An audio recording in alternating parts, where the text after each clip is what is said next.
Welcome to Art Speak with Kate. I'm Kate Brown, and today we welcome Anza Milowich, who has more art tips for us all to share.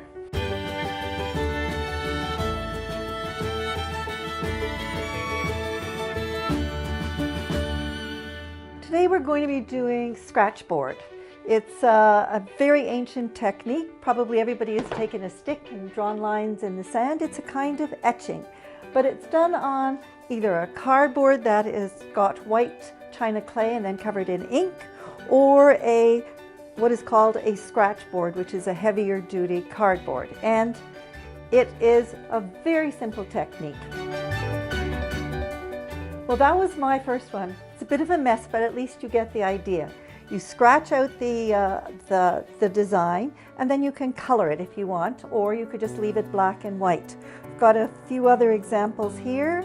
This is one, just my grandson did this one. We just took it off the internet and he traced it.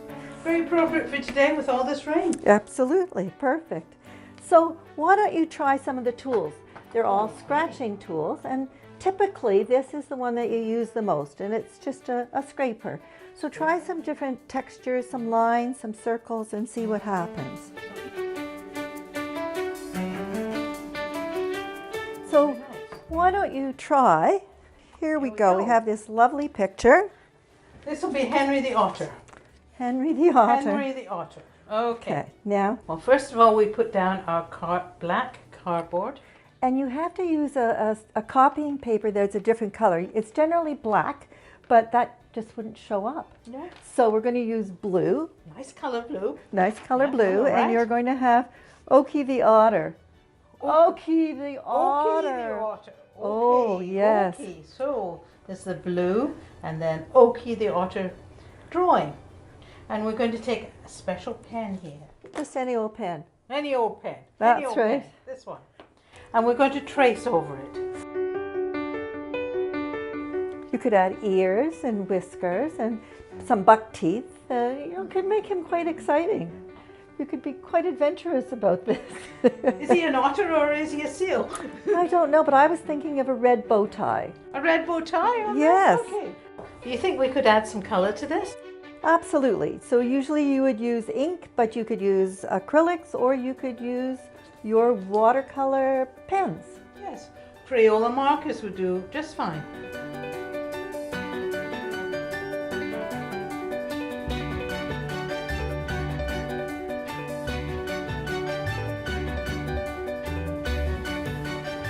Very fun. And here we have Okie the Otter. Yes. And you know you can do even more things with him. A Scotty. Scotty dog. For art tips, we are Anne and Kate. Thanks for watching. See you again.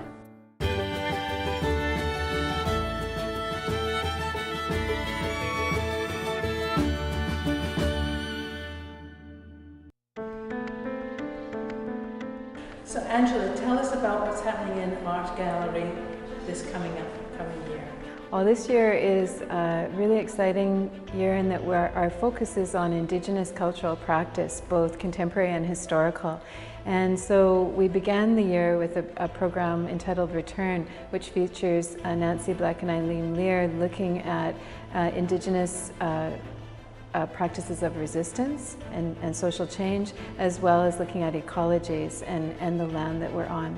And then following that, we have Skeena Reese, who will be presenting performance and installation-based work, both new work and work that is touring across Canada.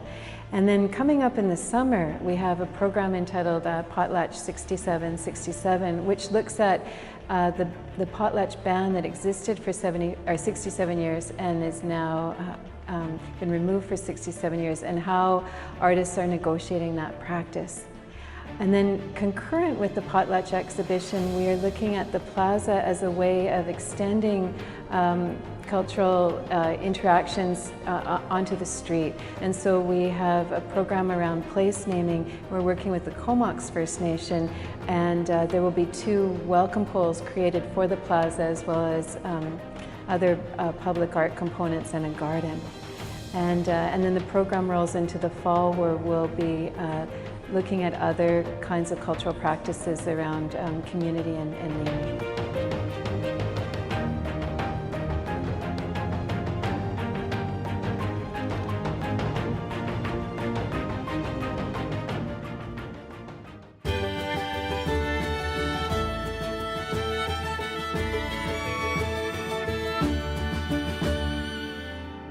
She has a certain fascination with crows.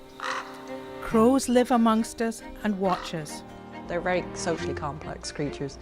Yeah, they'll tease us. Yeah, and I love it. And I love the way they survive despite us, so you gotta admire that.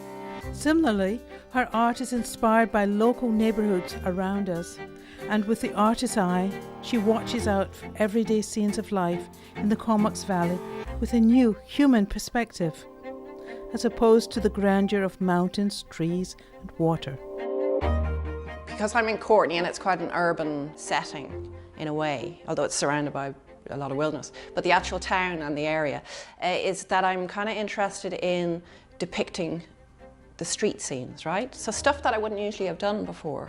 Seeing it from my eye, my version of it. So that's bringing in lots of colour, and light is huge, because you get amazing light here in the evenings, and especially west.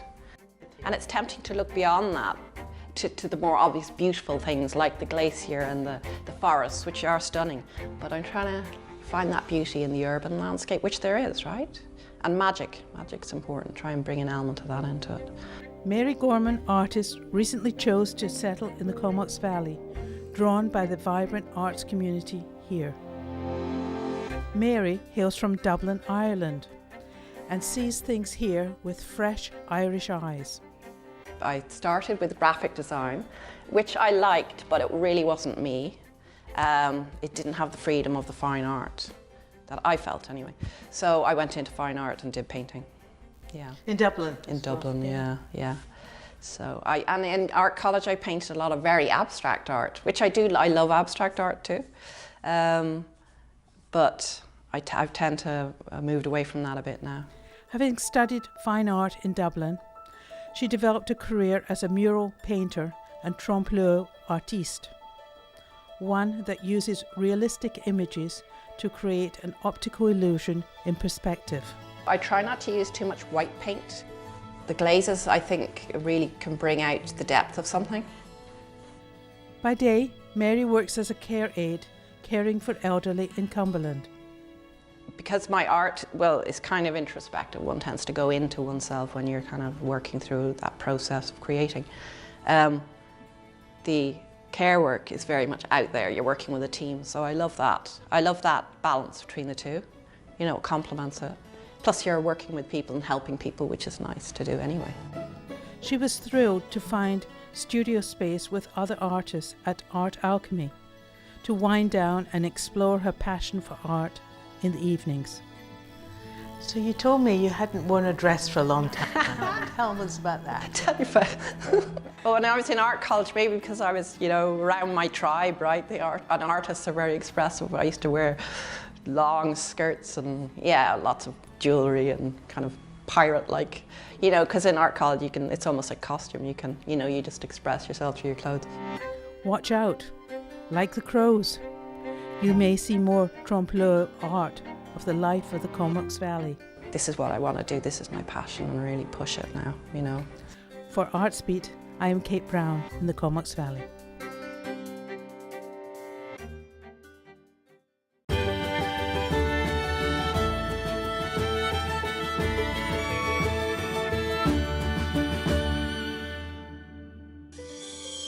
I think it's a shame when there's too many rules put on them. You got to do it this way, you got to do it that way. I think definitely stifles the artist's creativity, because once you start putting boundaries around someone, then where do you go?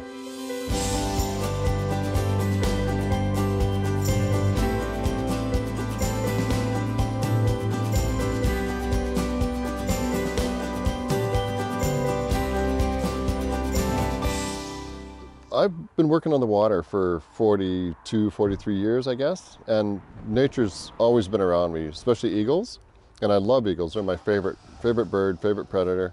And about 5 years ago, I thought, you know what?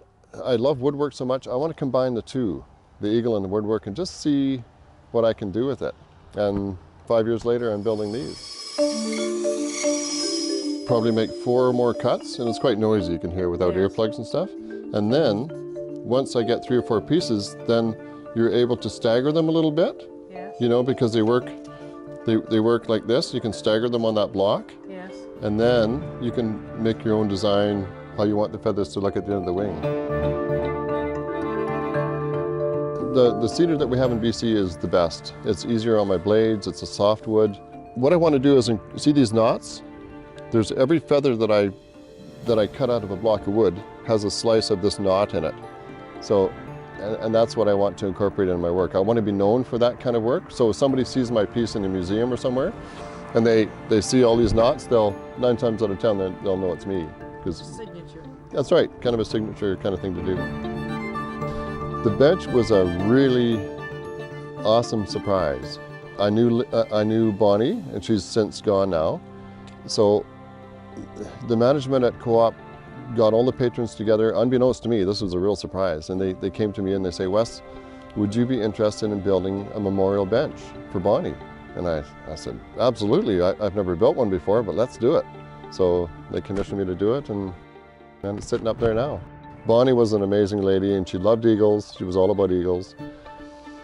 So just, you know, I'm not really a religious man, but I'm hoping that she's looking down on that and smiling, you know. You know, I'm really lucky. I don't have a lot of stress in my life, you know. So any issues at all, I can come in the shop and, you know, spend 10 hours in here and I'm happy as a clam, you know. Best stress buster out. Totally, yeah, it really is. So then you know, I'm teaching myself new things. You know, getting back to the bench again, I was a little bit concerned because I've never, like I say, never done that before. So you had to retrain some neurons to make it work, you know. But now you've done it? Yeah, I'm ready for the next one.